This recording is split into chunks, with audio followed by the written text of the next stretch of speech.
Bama Podcast Network ကိုနားဆင်နေကြတဲ့မိတ်ဆွေတွေအားလုံးမင်္ဂလာပါငါတို့ခေတ်ရဲ့မဟာဂီတအပိုင်း2ကနေပြီးတော့ပြန်လည်ကြိုဆိုလိုက်ပါတယ်အပိုင်း1မှာတော့မယ်ဒယ်ဂီတရဲ့ရေစီးကြောင်းမြန်မာနိုင်ငံအခြေအနေနဲ့နိုင်ငံတကာအခြေအနေတွေကိုအဓိကပြောပြပေးခဲ့တာဖြစ်ပါတယ်ဒီတစ်ခေါက်မှာတော့ alternative ကိုပိုင်တန်စင်တွေအကြောင်းပြောပြပေးမှာဖြစ်ပါတယ်ဒီအစီအစဉ်ကိုတော့ကြပြဆရာစာရေးဆရာမောင်ယူပိုင်ကခန်းစားသူတေသနာပြုပြီးတော့ဇညွန်းရေးဖွဲ့ထားတာဖြစ်ပါတယ်ဒါတွေကိုကျွန်တော်ကလက်ဆင့်ကမ်းပြီးတော့ပြောပြပေးသွားမှာပါကျွန်တော်ကတော့ဝီရမုံနေပါတချင်းတွေကိုယ်တိုင်ရေးပါတယ်ကိုယ်တိုင်ဆိုပါတယ်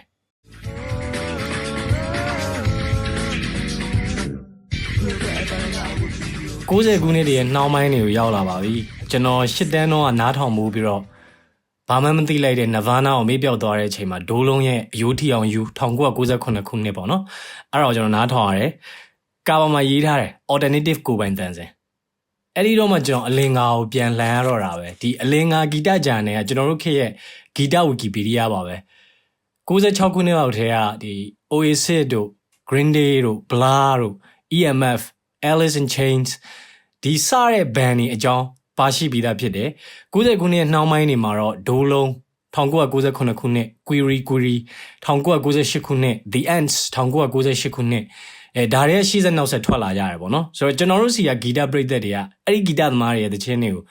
ဘာတွေလဲဟာဆိုပြီးတော့မျက်မှောင်ကုပ်ပြီးနားထောင်ခဲ့ကြတယ်တချို့တွေကတော့အဲ့ဒီခွေတွေကိုကက်ဆက်တွေထုတ်ပြီးတော့လွတ်ပစ်လိုက်ကြတဲ့အထိပဲကျွန်တော်ဆိုရင်အလဲတန်းတော့ဒီ Dead တွေ Marilyn Manson တွေနားထောင်မှုတွေလာပြောတာတကယ်တမ်းမြန်မာစကားတွေနဲ့အခုလို alternative grunge ဒီလိုဟာတွေကြားရတဲ့အချိန်မှာချက်ချင်းလက်မခံနိုင်ခဲ့ဘူးနားထဲမှာအသားကျပြီးသားဒီဂီတပုံစံတွေကိုပဲစိတ်ကတိမ်ညွတ်နေမိတဲ့ဟာမျိုးဖြစ်တာ哦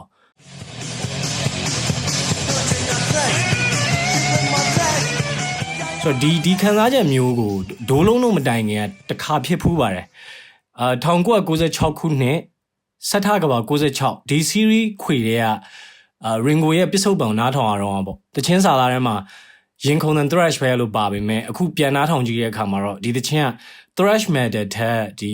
တန်စင်စာသားတီးခတ်မှုတွေတီးဆုံမှုတွေအားလုံးကတော့ဒီ hardcore punk ပြီးတတ်ပုတ်ဖြစ်နေရလို့မြင်မိတယ်ဒါပေမဲ့ဒီစက်ထကဘာ96အခွေမှာအစင်မပြေဘူးဆိုတော့ slow rock လေးတပုတ်ကတော့ဒီလက်ဖက်ရည်ဆိုင်မှာဖွင့်ကြတယ် platform guitar wine တွေမှာဆိုရတာပဲပေါ့ဗျာဒီခွေတွေက alternative rap တပုတ်ဖြစ်တဲ့ဒီမျက်လုံးများဖွင့်ကြည့်လိုက်ပါဆိုတဲ့တခြင်းကိုတော့ဘာမှဖွင့်တယ်မကြားပါဘူးဆိုလိုတာကအဲ့ဒီအသစ်တွေတပုတ်စားနှစ်ပုတ်စားရှိမယ်ပြိတ္တအများစုနဲ့ဝေးနေခဲ့တာကိုပြောချင်တာတကယ်တော့သွားကြပါတယ်အနောက်တိုင်း alternative rock guitar ကလည်းဒီလိုပါပဲ80ခုနှစ်တစ်ခုနှစ်လုံးကကျွန်တော်တို့ underground မှာကျင်လည်ခဲ့ပြီးမှ90ခုနှစ်ထဲမှာစင်မော်ရောက်လာတာပေါ့လေ1998ခုနှစ်မှာခမအထိတ်တလန့်နားထောင်နေတဲ့ The Ants ရဲ့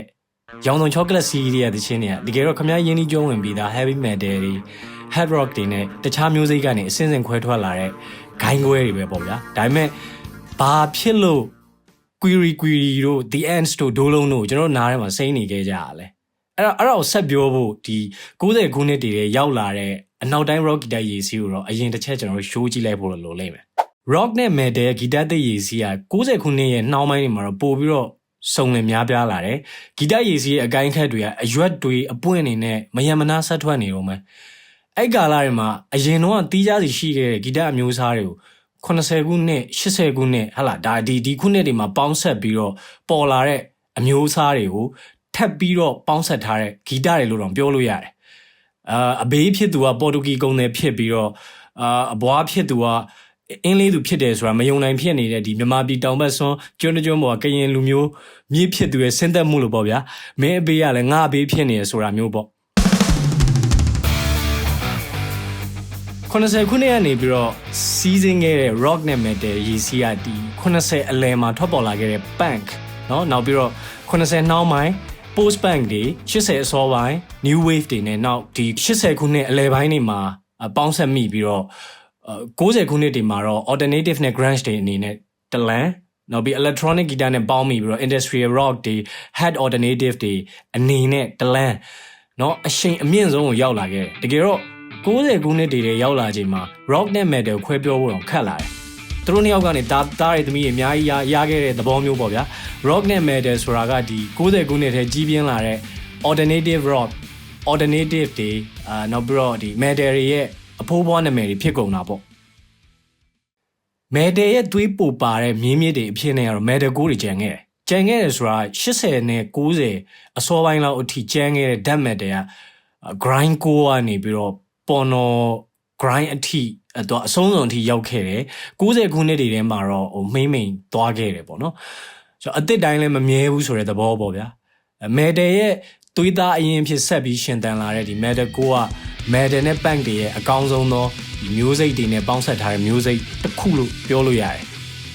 Iron Maiden နဲ့ Lamb of God ကမြေးဖို့အရင်နေတာဆိုရယ်တခြားစီပဲနော်ဆိုတဲ့ဟာမျိုးဖြစ်နေခဲ့ပြီဒီပေါင်းစပ်မှုတွေကိုပြန်ကြည့်ရင် Rocky တာခစ်တဲ့သမိုင်းမှာ New Wave နဲ့ Hardcore Punk ဆိုတဲ့မျိုးစိတ်နှစ်ခုကနေရာတကာရေးပါနေမြင်ရလိမ့်မယ်80ခုနှစ်တွေမှာပေါ်ပေါက်ခဲ့တဲ့ New Wave ဆိုတာဂီတအမျိုးအစားတော်တော်ဆုံဆုံလင်းလင်းကိုပေါင်းစပ်ထားတဲ့အမျိုးအစားဖြစ်တယ်ဒီ Power Pop တို့ Electronic ပြီးတော့ဒီ disco တွေလည်းပါတယ်လို့ up pop တွေလည်းပါတယ် reggae ကနေပြီးတော့ glam rock တို့ progressive rock တို့လည်းပါနေတာကြောင့် new wave အကြောင်းကတော့ wiki ခောက်မှန်ဆိုတော့မှပဲတော်တော်ကြာခောက်ရမယ့်အမျိုးအစားဖြစ်တယ်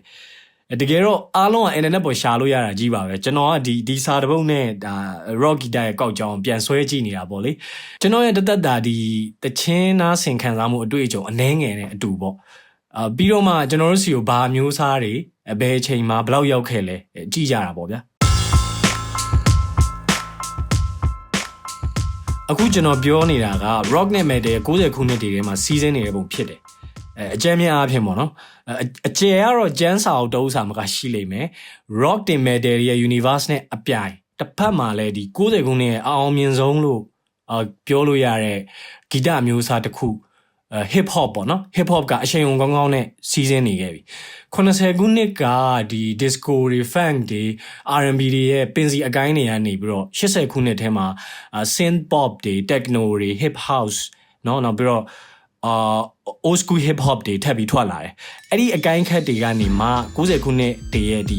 house electronic နဲ့ hip hop တွေဖြစ်လာတယ် hip hop ဆင်းသက်လာပုံတွေကတီးတန်သူ့ဘာသူကြေပြက်ပြက်ဟိုရှိသေးတယ်ဒါပေမဲ့ထားတော့ပေါ့နော်ကျွန်တော်လောလောဆယ်ဒီအပိုင်းမှာကျွန်တော်အဓိကပြောချင်တာက90ခုနှစ်အကုန်နဲ့ဒီ2000ခုနှစ်အစောပိုင်း rock guitar ရေးစီးကြောင်းဖြစ်ပြီးတော့အဲ့ကာလမှာအချိန်အမြင့်ဆုံးရောက်ခဲ့တဲ့ alternative rock အကြောင်းကိုကျွန်တော်အဓိကပြောချင်တာပါဒါဖြစ်ရင် hip hop နဲ့ rap universe ကိုဘာလို့ထည့်ပြောနေလဲဆိုတော့သူလဲ90ခုနှစ်အစောပိုင်းနဲ့က rock နဲ့လက်ထပ်ခဲ့ဘူးလို့ပဲအဲ့ဒီကာလမှာရင် Beastie Boys တို့ရှိနေပြီ rock ကတဲ့တခြင်းနဲ့ rap ထည့်ရွတ်ထားတဲ့ rap rock နဲ့ hip hop ကို alternative ရောထားတဲ့ alternative hip hop တို့ရှိလာတယ် rap rock တို့ alternative hip hop တို့ဆိုတာဒီ1986မှာ hip hop အဖွဲ့ Run DMC က Walk This Way ဆိုတဲ့ Aerosmith ရဲ့တခြင်းတစ်ပုဒ်မှာပေါင်းစပ်ကြည့်ရတာထက်အများကြီးပိုပါတယ်ကျွန်တော်တို့စီမှာလည်းဒီ Virus 3 1994မှာ Rap and Roll တီဆိုခဲ့တယ်ပေါ့နော် EDM နဲ့မှာ rocker 2ယောက်ကိုခေါ်ဆိုခိုင်းခဲ့တာပေါ့ဘာအမျိုးအစားလဲတော့ကျွန်တော်လည်းမပြောတတ်ဘူးဒါပေမဲ့ဒီလို rap နဲ့ rock ပေါင်းရုံနဲ့တော့ rap rock မဖြစ်ဘူးပေါ့နော်မဖြစ်ပါဘူးဆိုတာကဘာရေစီနဲ့နှိုင်းရှင်ပြီးတော့ပြောကြည့်ခြင်းပဲဖြစ်ပါတယ်ဒီ rap and roll သချင်းတွေနဲ့ Virus 3ကကျွန်တော်တို့စီမှာ90ခုနှစ်အတွက်ခိရှိအပြေဆုံးဖန်တီးမှုအားအကောင်းဆုံး series တွေကတခွေပါပဲအခုနေအခါမှာတော့ဒီသချင်းတွေကဘာလို့ rap rock မဖြစ်နိုင်လဲစဉ်းစားကြည့်တော့ကျွန်တော်တို့စီမှာ punk နဲ့ new wave ဖြတ်သန်းမှုမရှိလို့ပဲလို့ကျွန်တော်ယူဆတယ် Beastie Boys Backstreet Boys မဟုတ်ဘူးเนาะဒီ Beastie Boys rap rock ဖြစ်တယ်ဆိုတာကသူတို့ဝိုင်းအစောပိုင်းမှာ hardcore punk ဖြစ်ခဲ့သေးလို့ပဲ punk ရဲ့သွေးနှောနေလို့ပေါ့နော် Sex Pistols တို့ Ramones တို့ကဘာကြီးမှာအရေးပါခဲ့ပုံတွေပေါ့ဗျာအခုအချိန်မှာ90ခုနှစ်တည်းရဲ့ကဘာခစ်ပြိုင် rock guitar သမားတွေနဲ့ရှင်ကြည့်ရင်မြန်မာ rocker တွေဆိုတာတိတ်ရင်ကျေးသိမ်မွေးနေတယ်လို့ခံစားရတယ်စိတ်ထဲမှာတော့မြန်မာတွေဖြစ်လို့များလားဆိုတဲ့ဟာမျိုးပေါ့နော်ဒါမျိုးကျွန်တော်တွေးမိတယ်95မှာထစ်ချုံမိုး series ထွက်လာတယ် rock သမားတွေနဲ့ electro rap တွေလည်းပါလာတယ်ထစ်ချုံမိုးတချင်းကိုပိုပြီးမြန်ဆန်ဆူညံမဲ့တချင်းတစ်ပုဒ်ဖြစ်လာမယ်လို့ထင်ခဲ့တယ်ဒါပေမဲ့ rap rock လိုမျိုးမဖြစ်လာဘဲနဲ့သူက R&B ဘက်ကိုပိုရောက်နေခဲ့ဒီ series ထဲမှာပါတဲ့မင်းနဲ့အတူတချင်းကတော့ punk style တချင်းတစ်ပုဒ်ဖြစ်တယ်vocal က pop တွေ rap တွေနဲ့ပိုလိုက်ဖက်လို့လားမသိဘူးဒါပေမဲ့ဒီ punk ရဲ့အရာသာမရပါပဲပေါ့နော်စမ်းတစ်တဲ့တချင်းတစ်ပုဒ်အနေနဲ့တော့မှတ်မိနေခဲ့ တကယ်တော့ The End Store အရှိမှာတခြား rock guitar ပုံစံတွေစမ်းသပ်ခဲ့သူတချို့ရှိပါတယ်ဥပမာသွားအောင်တို့ဂျွန်နန်ဆန်တို့ရဲ့ဝေးလွင်ချင်းဤနောက်ဆုံးချေရာဗိုလ်တောက်ရဲ့လမ်းဖြောင်း1989နောက်ပြီးတော့ဒီ CN ရဲ့အရေးအမျိုးစေ့1994နောက်ပြီးတော့ဟင်းလင်းမြင့်တကဝတ်1995ပြီးတော့Darren Miller ခေတ်သစ်ရေစီ1996စသဖြင့်ဒါပေမဲ့ကျွန်တော်တို့ရဲ့ကက်ဆက်ထဲကိုတိတ်မရောက်ဖြစ်ခဲ့ဘူးမလားကျွန်တော်ဆိုလဲအမှန်တိုင်းဝန်ခံရရင်တယောက်တလေကလွဲရင်အဲ့ဒီဂီတသမားတွေကိုနောက်နှစ်များစွာကြာမှသိရှိရင်းနေခဲ့တာမျိုးဖြစ်တာပေါ့တခြားဆိုရှင်တွေကအဖွဲလိုက် series တွေမှာလည်းရိုးအီစာပြုတ်လာတဲ့ဒီ rock ပုံစံတွေကနေခွဲထွက်စမ်းသပ်ထားတဲ့တခြင်းတချို့ပါတာတွေတွေ့ရလိမ့်မယ်စက်ထားကဘာ96ထဲက Ringo ရဲ့ပစ္စုပန်အဖြူရောင်ခန်း1996ထဲကဒီလိုချင်တာမင်း Ringo ရဲ့ရိုင်းလာပြောနောက်ပြီးတော့ဒီ Harry Lin ရဲ့လူသားကျွန်ုပ်တို့သမိုင်းပြီးတော့ရက်ကြည့်သွား1999ထဲကဒီ82002အဲ့ဒါ White Zombie ရဲ့တခြင်းကို copy ယူထားတာပေါ့အဲ့ဒီတခြင်းတွေက punk နဲ့ industrial ပုံစံတွေကိုဒီမှာအစောဆုံး copy လုပ်ပြီးတော့စမ်းသပ်ထားခြင်းပဲဖြစ်တယ် Now Big 5ရဲ့ချစ်တော်ကဘာမြေ1998ထဲက Ready to Go ဆိုလို့ရှင် alternative red တပုတ်ဖြစ်မှန်အခုပြန်နှားထောင်ကြည့်တော့မှသိရ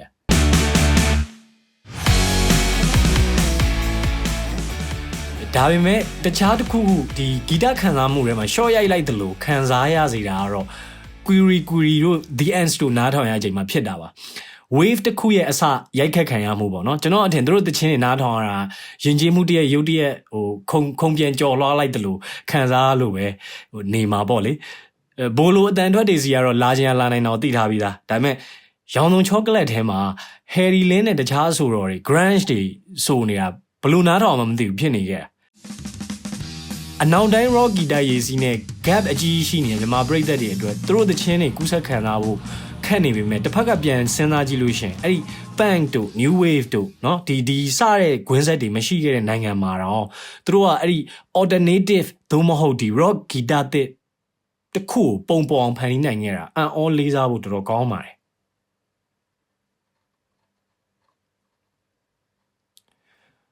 Query BSA အဖွဲ့နဲ့ဒီဒိုးလုံးအရှိမှာတော့ပင်မရေစီ rock style တွေကနေခွဲထွက်ထားတဲ့မျိုး Ghost Rider Alex နေတဲ့များကိုကြိုးဆိုခြင်းပြီးတော့နောင်းတို့ရှိခဲ့ပေမဲ့ပုံမှန်လင်းပြောရရင်တော့ alternative ရဲ့အရာသာကိုတည်မလာနိုင်ခဲ့ဘူးပေါ့နော်အရေးသွေးပိုင်းကိုပြောတာမဟုတ်ဘူးalternative ကိုသွားဖို့ရည်ရွယ်ဖန်တီးပါလေနဲ့မဖြစ်ခဲ့တာကိုပြောချင်တာပါဥပမာနောင်းရဲ့အနောက်တောင်မုတ်တုံ1996မှာဆိုရင်တေးရင်းနဲ့တေးဆိုတာတခြား rock guitar ပုံစံတစ်ခုစမ်းကျင်နေတာတိတာတယ်ဗျာတိတ်တိတာတယ်ပေါ့နော်ဒါပေမဲ့ T1 ရဲ့ heavy metal တီးခဲ့တဲ့ပုံတွေကလွှမ်းမိုးသွားပြီးတော့ rock series ကောင်းတစ်ခုသာဖြစ်ခဲ့တယ် alternative rock တော့ဖြစ်မလာခဲ့ဘူးပေါ့ဥပမာမင်းညောင်ယူပြီးကဘာမြေရဲ့နောက်ဆုံးနေ့တချင်းမြင်းရိုင်းဆိုတဲ့အဲ့ဒီတချင်းတွေမှာပန့်ဖြစ်ရမယ့်အစားrock ဒီ speed metal ပုံစံမျိုးတွေဘက်ကိုပိုရောက်နေတဲ့ဟာကိုတွေ့ရတယ်အလားတူဒီ CN ရဲ့အရေးအမျိုးစိတ်1994တဲ့ကတော်လေးတစ်ချောင်းပျောက်ဆုံးခြင်းနောက်ပြီးတော့ရင်ခုန်ခြင်းအပြစ်မိတန်းတေးနှစ်နောက်ပြီးတော့ဒီမြေကြီးဖြစ်ကြရအောင်ဆိုတဲ့အပုတ်တွေကတော့ alternative rock style တွေပေါ့ဒါပေမဲ့ဒီသချင်းတွေကိုရော CN ကိုရော alternative ရှေ့ပြေအုံကျွန်းရေးတဲ့သူဆိုတဲ့သူတယောက်အဖြစ်ပြိတ္တကမသိခဲ့ကြတော့ပါပဲ1998ခုနှစ်မှာတော့ဆိုတော့ပြောင်းပြီးထက်ထွက်လာတဲ့ကြေကြွေကောက်သူစီးရီးမှာတော်လေးတစ်ချောင်းပျောက်ဆုံးသွားခြင်းကဒီလှပတဲ့ alternative rock တပုတ်အနေနဲ့ပြန်ပါလာခဲ့တယ်အတီးသမားတွေလည်းအချိန်တိုအတွင်းမှာပဲ rock နဲ့ alternative ရဲ့ကွဲပြားတဲ့အတန်တွေကိုတိသွားခဲ့ပြီထင်ပါရဲ့96နောက်ပိုင်းကစလို့ကဘာမှာရောဒီကအလင်္ကာဂျာနယ်မှာပါ alternative အကြောင်းဆူညံလာခဲ့တာကြောင့်လည်းပါမယ်ထင်ပါတယ်အနောက်တောင်မုတ်တုံနဲ့ဒီကြေကြွေကောက်သူရှင်နားထောင်ကြည့်ရင်သိတာပါတယ် The Ends ရဲ့ရောင်စုံ chocolate 1998ဖန်နီးထုတ်ပိုးပုံက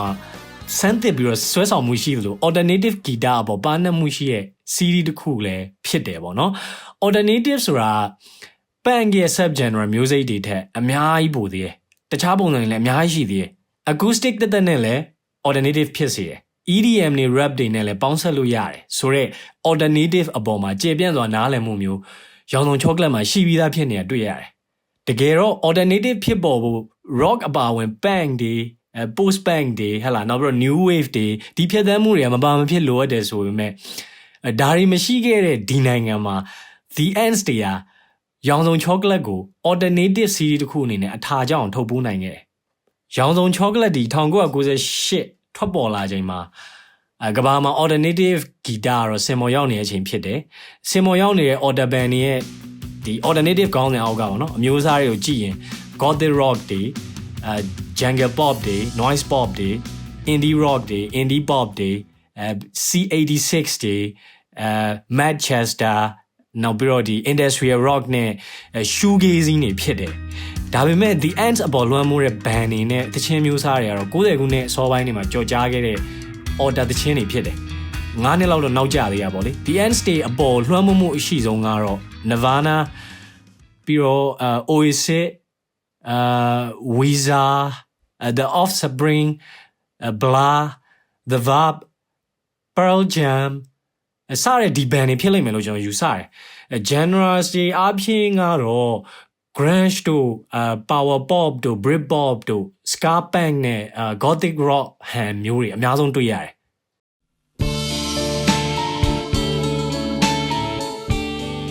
ဒိုးလုံးယူတီအောင်ယူကတော့တမျိုးကွဲထွက်တယ်။ तू က order တစ်စိတ်တက်ပြီးတော့သာထွက်လာတာ။ကဘာမှာ90ခုနှစ်မှာတည်ထားတဲ့ alternative style နေနဲ့တော့တိတ်မတူရင်လို့ပဲ။ဒိုးလုံးကဒိုးလုံးအရသာအပြည့်နဲ့ရှိနေခဲ့တယ်။ပင်မရေစီဂီတတွေနဲ့လည်းကွဲထွက်နေလို့ alternative ပါပဲဆိုတော့မှပဲပြည်ရင်းဖြစ်စစ်လို့ဆိုရမလို့ဖြစ်နေတယ်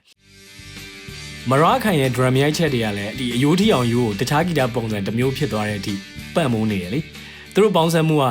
ဒီကိုင်သာတင်မုံတို့Elpu တို့မမောင်စော်လက်တို့နဲ့မတူတဲ့အရာတခုဖြစ်စေတယ်။ဒိုးလုံးမှာလွှမ်းမိုးတာကတော့ order genres တွေအပြင်တခြားဂီတပုံစံတွေပါပါတယ်။ folk တို့ gospel တို့ funk တို့အငွေအသက်တွေနဲ့ဒီဒုတိယနဲ့တတိယစီးမှာဆိုလို့ရှိရင် electronic တွေပါပေါင်းစပ်ထားတယ်ပေါ့နော်။ Nirvana လွှမ်းမိုးမှုကတော့ the ants ဒိုးလုံး Query သုံးဘွဲ့စလုံးမှာမပါမဖြစ်ပေါ့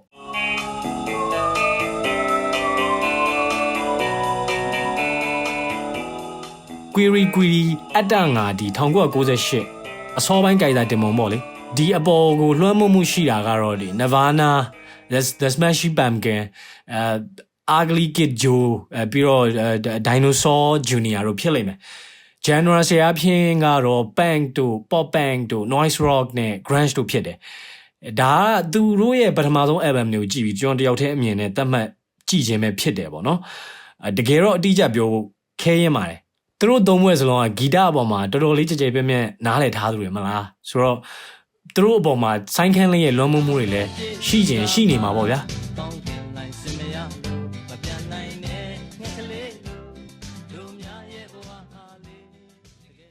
ဒီသုံးဘွဲ့ alternative ကိုတီဆိုတီးခတ်ပုံတွေအပြင်သူတို့ရဲ့ဒီအာယုံခံစားမှု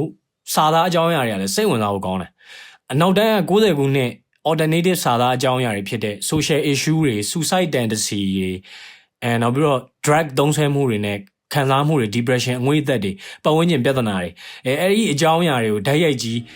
ထည့်သွင်းမထားပြီးတော့ထည့်သွင်းခွင့်မရခဲ့ရင်တော့ဗောနော်သူတို့ကဒီက80ခုနှစ်90ခုနှစ်တွေစီက modern စာပေဆောင်းပါးတွေ modern ဝတ္ထုတွေ modern ကဗျာခေတ်ပေါ်ကဗျာတွေအဲ့ဒီဖတ်ရှုမှုတွေစီကနေပြီးတော့ရတဲ့အတွေးခေါ်အာယုံခံစားမှုတွေနဲ့အစားထိုးပြီးဒီအနောက်တိုင်း alternative ရဲ့ဝိတ်တန်းချင်းတူအောင်အမိလိုက်နိုင်ခဲ့တာလို့ကျွန်တော်ယူဆတယ်အဓိကကတော့ဒီ၃ဘွဲ့ဒီစီး၃ခုပါပဲဒိုးလုံးအယိုးထီအောင်ယူ1999 The Ants ရောင်စုံ chocolate 1998 Query အတ္တငါ1998ဒီ၃ခုပါပဲဒီနိုင်ငံမှာ mainstream rock ကနေတိတိတတ်တာကွဲထွက်သွားစေတဲ့အတန်တွေအာယုံတွေကိုအစပြုသူတွေပါပဲ1 2 3 4ဒီ90ခုနှစ်နှောင်းပိုင်းကာလတွေမှာတော့ alternative series တွေ alternative style တချင်းတပုတ်ထက်မကပါတဲ့ series တွေဇက်တိုက်ထွက်လာခဲ့တယ်မျိုးမျိုး Ghost Rider Zora 1998 Okra မိမိကိုယ်ကိုမုံမှန်ခြင်း1998တန်ဝင်ထူမျက်ရည်နဲ့ဖြစ်တဲ့ရွှေဟလာ1998နောက်ပြီးတော့ကောင်းစုံဗလာမဲဘဝ1999နောက်ပြီးတော့ Aaron လာရောင်စီတို့လွမ်းဆွချင်း1999တစ်ထူးဘာရမဟုတ်ပါဘူး2001เนาะနောက်ပြီးတော့ ကျော်ဟိန်းတူတူခင်ခနေဝင်းအသက်1999ပြီးတော့တူတူဝမ်အဝင်အထွက်2000เนาะ2000ခုနှစ်ပြီးတော့ Alex စိတ်ကူးတက်တက်များ2001ပြီးတော့ Big Bag အားလုံးအတွက် back 2001စသဖြင့်ပေါ့ဗျာစီးရီးတိုင်းဆိုတော့တိုင်းမှာ order style လေးတော့တပုတ်နှစ်ပုတ်ထည့်ထားပါတယ်ဆိုတာမျိုးတော့ဖြစ်လာခဲ့ပြီ2000ခုနှစ်အစပိုင်းမှာတင်ဒီ alternative ကမြန်မာဂီတပရိသတ်တွေရဲ့နားနဲ့ရင်ပါလာခဲ့ပြီပေါ့ဗျာဆိုတော့ဒီမှာ order တစ်ခေတ်ရောက်လာတဲ့ချိန်မှာတော့ကမ္ဘာမှာ alternative rock ကမိန်သွားခဲ့ပြီ alternative rock ရဲ့မျိုးဆက်တွေဖြစ်တဲ့ post grunge တွေနောက်ပြီးတော့ post punk revival တွေemo တွေ alternative metal တွေ rap metal တွေကကြီးစိုးလို့နေခဲ့ပြီလေငါတို့ခေတ်ရဲ့မဟာဂီတ podcast တွေကို Facebook, YouTube, Spotify, Apple Podcast တွေမှာနားဆင်အတွေ့ပွားပြီးတော့ကြိုက်နေတဲ့သချင်းတွေကိုလည်း Science Channel တွေမှာဆွေးနွေးနိုင်ပါတယ်